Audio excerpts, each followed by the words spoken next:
Everyone, आज हम पढ़ेंगे क्लास 10th की हिंदी की बुक कृतिका भाग 2 के पाठ नंबर 1 जो कि है माता का आंचल को। इसके लेखक हैं शिव पूजन सहाय। सबसे पहले हम लेखक के बारे में जानेंगे, उसके बाद में हम पाठ की चर्चा करेंगे। तो पाठ के लेखक हैं शिव पूजन सहाय, जो कि हमने पहले भी पढ़ा। अभी इनका जन्म 1893 में हुआ। कहाँ पर हुआ? गांव उनवास, जिला भोजपुर, बिहार में हुआ। इनका क्या हुआ कि बचपन का नाम भोलानाथ था और 10वीं की परीक्षा पास करते ही इन्होंने बनारस की अदालत में नकल नवीस की नौकरी की। नकल नवीस कौन होता है? अब नकल नवीस वह व्यक्ति होता है जो दस्तावेजों की नकल उतारता है। उसके बाद में ये हिंदी के अध्यापक बन गए थे, लेकिन असहयोग आंदोलन यानी कि नॉन कोऑपरेशन मूवमेंट में इन्होंने उस नौकरी को छोड़ दिया। उसके बाद में इनके कई पत्रिकाएं भी है, जैसे कि जागरण, हिमालय, माधुरी, बालक आदि। ये मेनली क्या है कि गद्य के लेखक हैं। गद्य जो इन्होंने लिखे हैं वो है देहाती दुनिया, ग्राम सुधार, वे दिन वे लोग और स्मृति शेष। इनकी डेथ कब हुई? इनका देहांत कब हुआ? 1963 में। अब हम बात करेंगे हमारे पाठ माता का आंचल के बारे में। सबसे पहले हम बात करेंगे शीर्षक के बारे में। जो माता का आंचल शीर्षक है, इस पूरे पाठ में आपको देखने को मिलेगा कि जो लेखक है शिव पूजन साय, ये अपने बचपन के बारे में बताते हैं कि इनका जो प्रेम स्नेह है वो अपने पिता के साथ में ज़्यादा रहा है। इनकी माता के साथ में इन्होंने इतना ज़्यादा समय नहीं गुजारा है। लेकिन फिर इस पाठ का नाम माता का आंचल क्यों रखा गया? शीर्षक क्यों रखा गया माता का आंचल?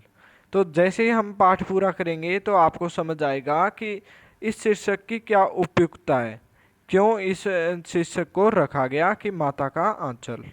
तो अब लाइन टू लाइन रीड करते हैं हम और साथ में समझते हैं पाठ को।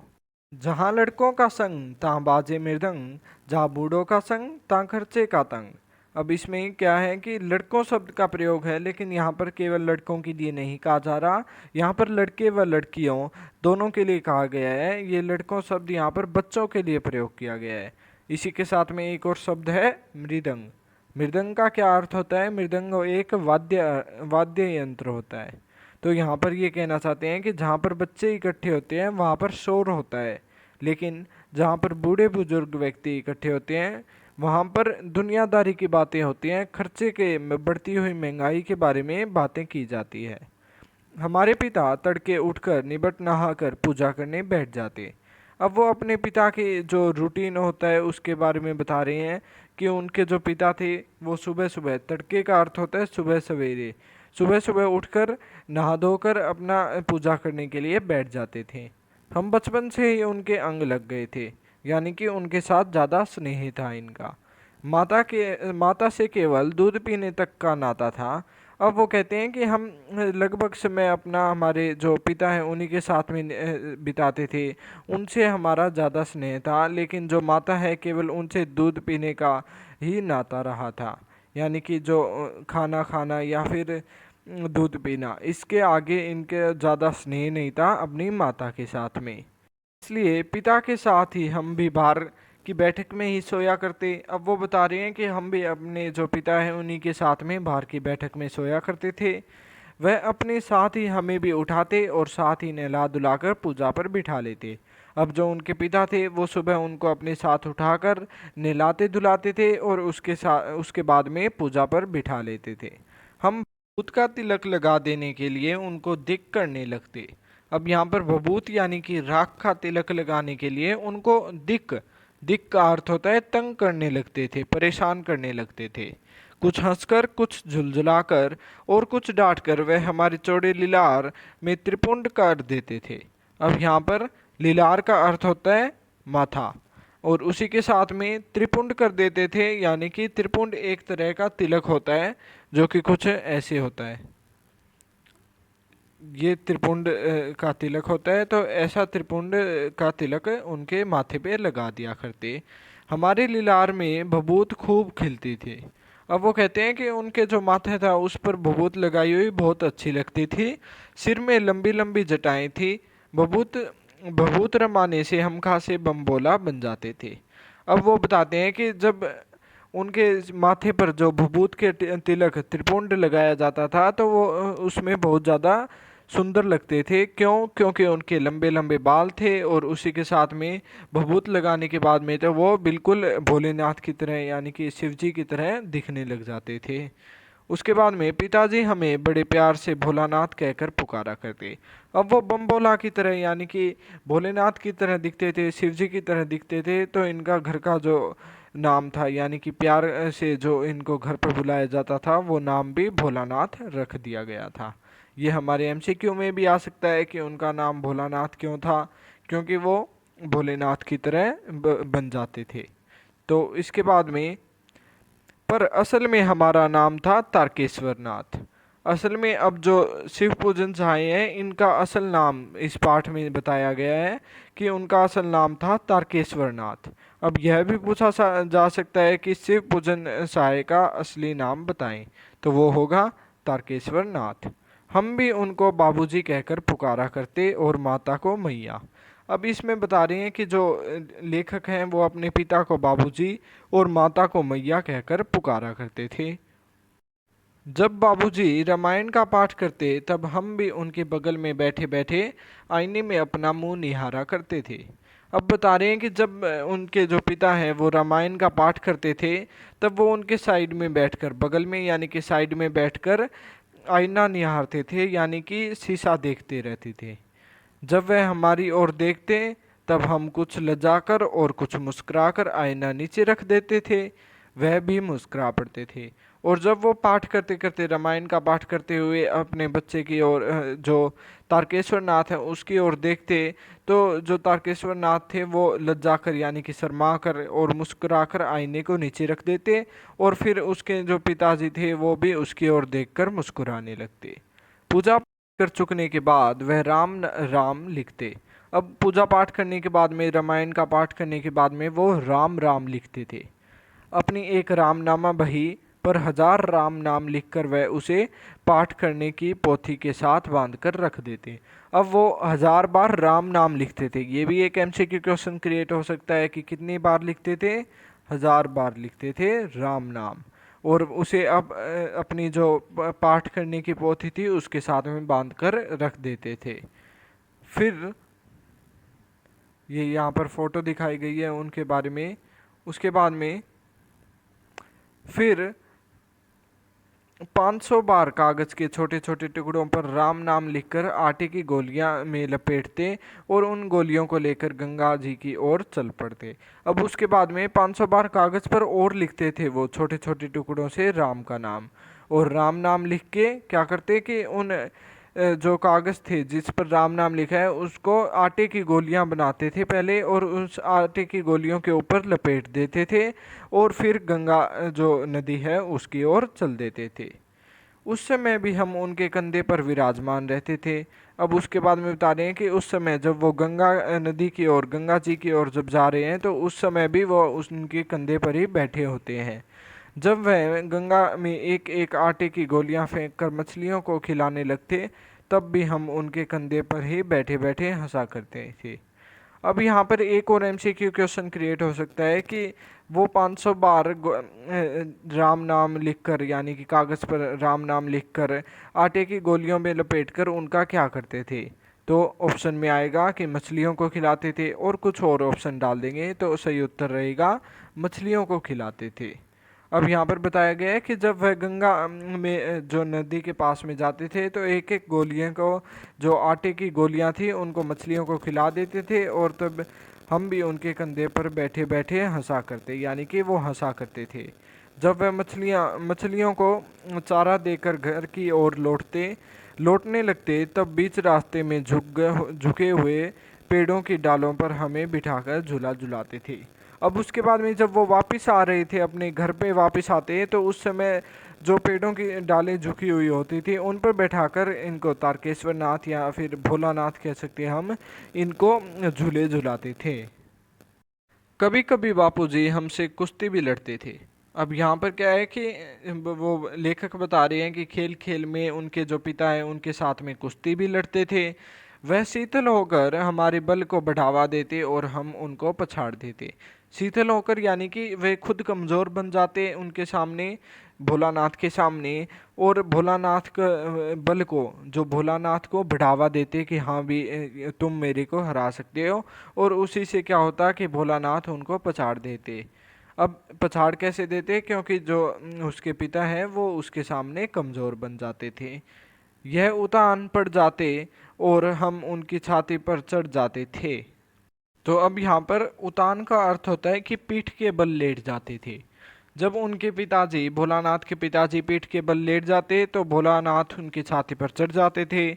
जब हम उनकी लंबी लंबी मूछें उखाड़ने लगते तब वह हंसते हंसते हमारे हाथों को मूछों से छुड़ाकर उन्हें चूम लेते। अब जब जो भोलानाथ थे वो अपने पिता की लंबी लंबी मूछों को उखाड़ने लगते थे तो भोलानाथ के पिता हंसने लगते और उसी के साथ में अपनी मूछों को छुड़वाकर उनके हाथों को, कोमल हाथों को चूम लेते।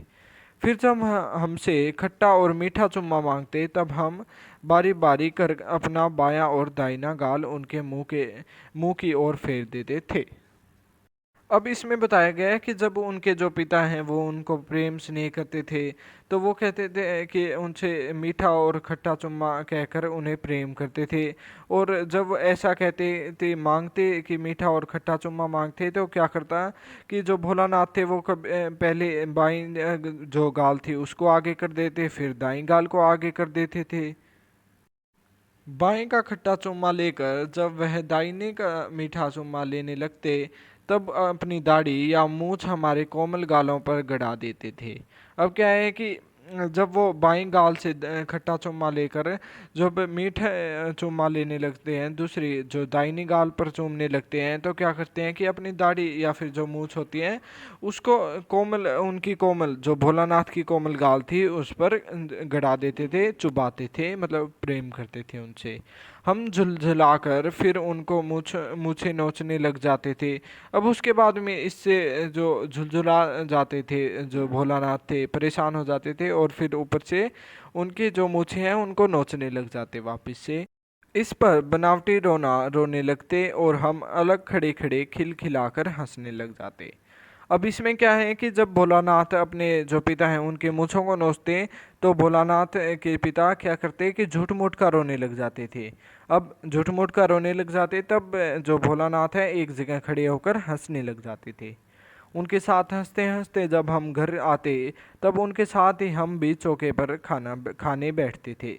अब उनके साथ में जब वो गंगा से आते हैं, हंसते हंसते घर पर पहुंचते हैं तो चौके पर बैठकर खाने लग जाते हैं। चौके एक जगह होती है, मतलब कि थोड़ी ऊंचाई पर जगह होती है, मतलब ज़्यादा ऊंची भी नहीं होती है लेकिन एक थोड़ी ऊंची, जैसे ये एक प्लेन फ्लोर है, यहाँ पर थोड़ा ऊंची जगह है तो उसे चौका बोलते हैं। उसके बाद में हमें अपने ही हाथ से फूल के एक कटोरे में गोरस और भात सान कर खिलाते थे। अब इसमें क्या कहा है कि जो भोलानाथ के पिता थे वो अपने हाथ से ही भोलानाथ को खाना खिलाते थे, फूल के एक कटोरे में खिलाते थे। क्या खिलाते थे? गोरस और भात को सान कर। अब इस इन तभी तीनों जो शब्द हैं इनका क्या अर्थ होगा? गोरस यानी कि दूध, भात यानी कि चावल, सानकर यानी कि मिलाकर। तो यहाँ पर दूध और चावल मिलाकर उनको खिलाते थे। जब हम खाकर अफर जाते तब मैया थोड़ा और खिलाने के लिए हट करती थी। अफर जाते यानी कि उनका पेट भर जाता। जब भोलानाथ खाकर उनका पेट भर जाता था तब उनकी जो माता थी वो उन्हें और खिलाने की कोशिश करती थी, हट करती थी। अब यहाँ पर उनकी माता भी उन्हें खाना पीना तो खिलाती थी लेकिन फिर भी क्या है कि ज़्यादा स्नेह जो भोलानाथ का था अपने पिता के साथ में था। बाबूजी से कहने लगती, आप तो चार चार दाने के कोर बच्चे के मुंह में देते जाते हैं, इससे वह थोड़ा खाने पर भी समझ लेता है कि वह बहुत खा गए। अब इसमें जो भोलानाथ की माता है वो भोलानाथ के पिता से शिकायत करती है कि आप बिल्कुल छोटे छोटे चार चार दाने की कोर खिलाते हैं, जिसकी वजह से क्या होता है कि जो भोलानाथ है वो थोड़ा खाकर भी ऐसे समझ लेता है कि उसने बहुत ज़्यादा खा लिया है। आप खिलाने का ढंग नहीं जानते, बच्चे को भर मुंह कोर खिलाना चाहिए। अब उसके बाद में उसकी माता कहती है कि आपको खिलाना नहीं आता है बच्चे को कि कैसे खिलाया जाता है। वो बताती है कि बच्चे को भर मुंह यानी कि जितना उसके मुंह में आ सके उतना कोर खिलाना चाहिए। जब खाएगा बड़े बड़े कोर तब पाएगा दुनिया में ठोर। अर्थ है कि उसकी माता कहती है कि जब बड़े बड़े कोर खाएगा तभी तो दुनिया में ठोर पाएगा। अब यहाँ पर ठोर का अर्थ होता है स्थान पाएगा, यानी कि अगर बड़े बड़े कोर खाएगा तो दुनिया में बड़ा स्थान प्राप्त करेगा। वो ऐसे बहलाकर अपने जो भोलानाथ था उसका जो पुत्र था उसे खाना खिलाती थी। देखिए मैं खिलाती हूँ, मर्दुए क्या जाने कि बच्चों को कैसे खिलाना चाहिए, और मैतारी के हाथ से खाने पर ही बच्चों के पेट भी भरता है। अब इसमें जो भोलानाथ की माता है वो उसके पिता को कहती है कि कैसे, देखिए मैं खिलाकर दिखाती हूँ आपको। वो कहती है कि मर्दुए यानी कि मर्द यानी कि आदमी क्या जाने कि बच्चों को कैसे खिलाना चाहिए। मैतारी के हाथ में, मैतारी का अर्थ होता है माता, यानी कि माता के हाथ से खिलाने पर ही बच्चों का पेट भरता है। यह कह वह थाली में दाल भात शांति और अलग अलग तोता मैना कबूतर हंस मोर आदि के बनावटी नाम से कोर बनाकर यह कहते हुए खिलाती जाती कि जल्दी खा लो नहीं तो उड़ जाएंगे। अब इसके बाद में उसकी जो माता है क्या करती कि थाली में दाल दही चावल डालती और उन्हें मिलाकर उसे खिलाती। कैसे खिलाती, अलग अलग पक्षियों के नाम लेती थी, बनावटी पक्षियों के नाम लेती कि यह तोता है, यह मैना है, और फिर कहती कि जल्दी से खा लो नहीं तो उड़ जाएंगे। अब यहाँ पर एक एमसीक्यू क्वेश्चन भी क्रिएट हो सकता है कि उसकी माता उसको खाना कैसे खिलाती थी, यानी कि भोलानाथ की माता उसको खाना कैसे खिलाती थी। तो पक्षियों का, अलग अलग पक्षियों का नाम लेकर, हमारे पास ऑप्शन होगा पक्षियों का नाम लेकर, स्थानों का नाम लेकर, या फिर ऐसे भी आ सकता है कि तोता मैना, या फिर तोता मैना लिखा हुआ के नाम लेकर, या फिर कई स्थानों के नाम आ जाएंगे कि ये दिल्ली मुंबई इनका नाम लेकर। ऐसे क्या होगा कि हमारे ऑप्शन रहेगा तोता मैना या फिर पक्षियों का नाम लेकर। उसके बाद में पर हम उन्हें इतनी जल्दी उड़ा जाते कि उड़ने का मौका ही नहीं मिलता। अब इसमें क्या है कि इतनी जल्दी उड़ा जाते, यहाँ इस लाइन का अर्थ है कि हमें इतनी जल्दी उन्हें खा जाते थे कि उन्हें उड़ने का मौका ही नहीं मिलता था। उसके बाद में है, जब हम सब बनावटी चिड़ियों को चट कर जाते थे तब बाबूजी कहने लगते अच्छा अब तुम राजा हो, जाओ खेलो। तो अब जैसे ही वो अपना भरपेट खाना खा लेते थे तो उसके बाद में उसके जो पिताजी थे भोलानाथ के जो पिताजी थे वो कहते अच्छा अब तो तुम राजा हो गए हो, जाओ और अब तुम खेल सकते हो। अब उसे संबोधन देते थे कि राजा हो, जैसे हम कहते हैं ना कि राजा बेटा, या फिर और कुछ कह देते हैं हम राजकुमार कहते हैं। उसी तरह ये कहते हैं कि अब तुम राजा हो, और फिर उसे खेलने के लिए भेज देते हैं। बस हम उठकर उछलने कूदने लगते थे, फिर रस्सी से बंधा हुआ काठ का घोड़ा लेकर नंग धड़ंग बाहर गली में निकल जाते थे। अब उसके बाद में कह रहा है कि जब वो खेलने जाता था, यानी कि उसके जो पिताजी कहते थे कि अब तुम खेल सकते हो, तब वो क्या करता कि उठकर इधर उधर उछलने कूदने लग जाता था। फिर रस्सी का एक काठ का घोड़ा था, उसे लेकर बाहर गलियों में चला जाता था, निकल जाता था खेलने के लिए। जब कभी मैया हमें अचानक पकड़ पकड़ पाती तब हमारे लाख छटपटाने पर भी एक चल्लू कड़वा तेल हमारे सिर पर डाल ही देती थी।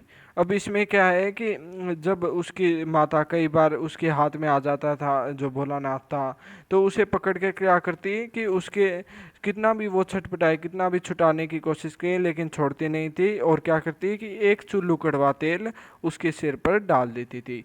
कड़वा तेल यानी कि सरसों का तेल। यहाँ पर वो बताते हैं कि सरसों का तेल उसके सर पर लगा देती थी। हम रोने लगते और बाबूजी उस पर बिगड़ खड़े होते थे, यानी कि जब वो रोने लग जाता भोलानाथ कि उसके सरसों का तेल लगाया जा रहा था, तो उसके जो पिताजी थे उसको रोता हुआ देख उसकी माता पर गुस्सा करने लग जाते थे। अब इसके बाद में यहाँ पर भी एक क्वेश्चन क्रिएट होगा कि जो लेखक है भोलानाथ है उसको क्या चीज़ अच्छी नहीं लगती थी। तो उसको अच्छा नहीं लगता था कड़वा तेल अपने सिर पर डलवाना या फिर लगवाना, पर वह हमारे सिर में तेल बोत कर हमें उबट कर ही छोड़ती थी। अब उसके बाद में कह रहे हैं कि लेकिन उसकी जो माता थी, चाहे उसके पिता गुस्सा करें, चाहे वो भोलानाथ रोए, लेकिन फिर भी क्या करती कि उसके सर पर तेल लगाकर ही उसे छोड़ती थी। नाभि और लीलार में काजल की बिंदी लगाकर चोटी गूंथती और उसमें फूलदार लट्टू बांधकर रंगीन कुर्ता टोपी पहना देती थी। हम खासे कन्हैया बनकर बाबूजी की गोद में सिसकते सिसकते बाहर आते थे। अब इसमें क्या अर्थ है कि जब उसके सिर पे तेल लगा देती थी उसकी माता, तो उसके बाद में क्या करती कि उसकी नाभि और लीलार यानी कि माथे पर काजल के एक बिंदी यानी कि काला टीका लगा देती थी ताकि उसको नज़र ना लगे। और उसी के साथ में उसकी चोटी गूंथ देती थी, चोटी बना देती थी, और उसमें फूलदार लट्टू बांधकर रंगीन कुर्ता टोपी पहनाती थी। यानी कि चोटी बनाकर क्या करती कि फूलदार लट्टू से तात्पर्य है कि एक फूंदना सा ऐसे गोल गोल जो एक लटकता है चोटी के, वो लटका देती थी। तो उसके बाद में उसे गोल गोल फूलदार लट्टू कहा गया है। तो फूलदार लट्टू बांधकर रंगीन कुर्ता टोपी पहना देती थी और हम खासे कन्हैया बनकर, यानी कि अब उसके बाद में जब ऐसे उसको पूरा पहना देती थी, कपड़े पहना देती थी रंगीन, उसकी चोटी बना देती थी, तो वो कन्हैया यानी कि कृष्ण भगवान की तरह दिखते थे। उसके बाद में वो अपने पिताजी की गोद में बैठकर सिसकते सिसकते बाहर आते थे। अब सिसकते सिसकते क्योंकि वो रो रहे थे कि उनके माथे पे जो सर पे तेल लगा दिया था, इसीलिए वो सिसकते सिसकते बाहर आते हैं। आते ही हमारी बाट जोने वाले बालकों का एक झुंड मिल जाता था। हम उन खेल के साथियों को देखते ही सिसकना बोलकर बाबूजी की गोद से उतर पड़ते और अपने हमजोलियों के दल में मिलकर तमाशे करने लग जाते थे। अब उसके बाद में जब वो बाहर आते हैं तो उसके बाट जोने वाले यानी कि बाट देखने वाले, इंतज़ार करने वाले बच्चे बाहर मिल जाते थे और वो एक झुंड में मिलते थे। उनको देखकर क्या होता कि वो सिसकना भी भूल जाते थे, अपने साथियों को देखकर वो सिसकना भूल जाते थे। यहाँ पर एक वर्ड है हम जोलियो, यानी कि हम उम्र के जो बच्चे थे उनको देखकर वो सिसकना भूल जाते और एकदम से अपने जो पिताजी की गोद से उतरकर उनके साथ में जो बच्चे थे उनके साथ में जो उसके हम उम्र बच्चे थे उनके साथ में खेलने लगते। तमाशे भी ऐसे वैसे नहीं, तरह तरह के नाटक, चबूतरे का एक कोना ही नाटक घर बनता था। बाबूजी जिस चौकी पर बैठकर नहाते थे वह रंगमंच बनती। अब इसके बाद में वो बताते हैं कि वो अलग अलग तरीके के नाटक करते थे और कहाँ पर करते, रंगमंच कहाँ पर बनता, चबूतरे के एक कोने पर वो नाटक घर बनाते थे और उसी के साथ में जहाँ पर उसके पिताजी बैठकर चौकी पर बैठकर जहाँ पर वो नहाते थे उसे रंगमंच बनाया जाता था।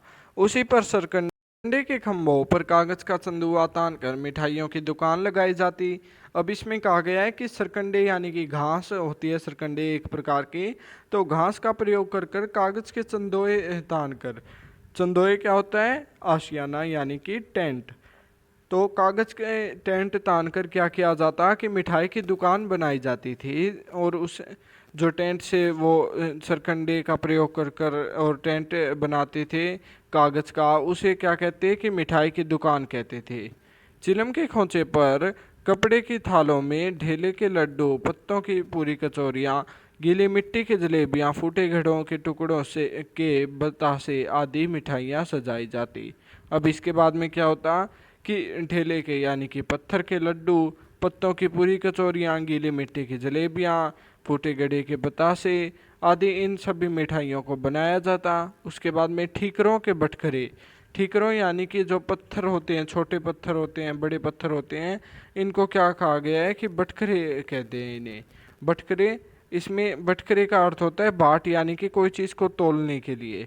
तो यहाँ पर इन्होंने बटखरे क्यों कहा है कि जो पत्थर होते थे उनको सामान तोलने के काम में लेते थे। यहाँ पर ये खेल रहे हैं तो ये पत्थरों को ही बाट बना लेते थे। उसके बाद में जस्ते के छोटे छोटे टुकड़ों से पैसे बनाते और जस्ते से पैसे बना लिया करते। हम लोग खरीदार और हम ही लोग दुकानदार, वो कहते कि हम ही खरीदते थे और हम ही दुकानदार थे। बाबूजी भी दो चार गोरखपुरी पैसे खरीद लेते थे, यानी कि बाबूजी भी, उनके जो पिता थे भोलानाथ के, वो भी कुछ सामान खरीद लेते थे। थोड़ी देर में मिठाई की दुकान बढ़ाकर हम लोग गरौंदे बनाते थे। धूल की मेड़ दीवार बनती और तिनकों का छप्पर। अब इसमें क्या कह रहे हैं कि जब वो मिठाई की दुकान को बंद कर देते तो गरौंदे बनाने शुरू कर देते। गरौंदे क्या होते हैं, मिट्टी के घर होते हैं, तो वो मिट्टी के घर बनाने शुरू कर देते थे। धूल की मेड़ यानी कि जो धूल के से छोटे छोटे धूल इकट्ठी होने से छोटे छोटे टीले बन जाते हैं, तो उनको दीवार बनाया जाता और तिनकों का छप्पर यानी कि छत बनाई जाती। दातून के खंभे, दिया सलाई की पेटियों के किवाड़। दिया सलाई क्या होते हैं? मैच बॉक्स की जो पेटियां थी, डब्बियां थी, उनसे किवाड़ बनाए जाते। घड़े के मुहड़े के चूल्हा चक्की।